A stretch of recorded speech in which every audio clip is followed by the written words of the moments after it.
Bon, mon Pacalou, j'attends toujours ma réponse sur la trigonométrie. La trigonométrie, ma petite Smarty, la trigonométrie. Si on part du schéma de la fois dernière, c'est-à-dire qu'on voit que la direction de ma balle, représentée ici par la flèche verte, va à droite de la cible et forme un angle A.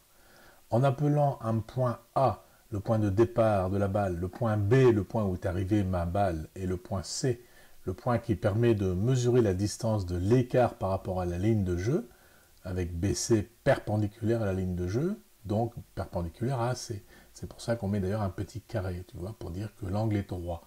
Eh bien, cela forme le triangle ABC, qui est dit rectangle, car son angle en C est un angle droit, un angle de 90 degrés.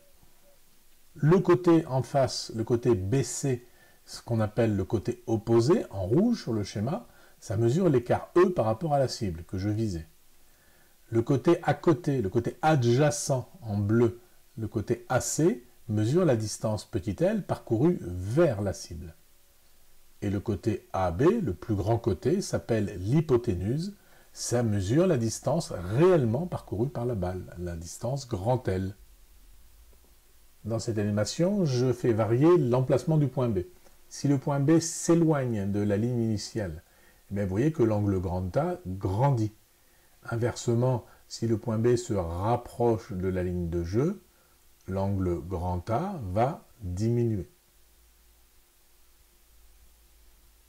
Par contre, si le point B reste constamment sur la ligne grise, la ligne initiale, ben vous voyez que l'angle grand A ne change jamais.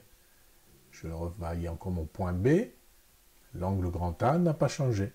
Je revarie encore un petit peu, et je diminue le triangle, eh bien l'angle grand A n'a pas changé.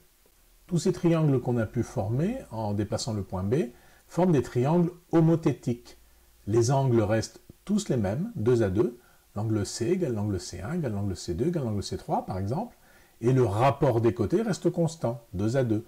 B1C1 sur AC1 égale B2C2 sur AC2 égale BC sur AC. Ben, ça m'aide toujours pas pour comprendre comment tu calcules l'écart de ta balle, hein. Nous y arrivons, ma petite Smarty, nous y arrivons. Maintenant, posez l'idée de triangle homothétique, nous allons pouvoir enfin étudier les fonctions trigonométriques. Rendez-vous dans une prochaine vignette. Square, homothétique, fonction trigonométrique.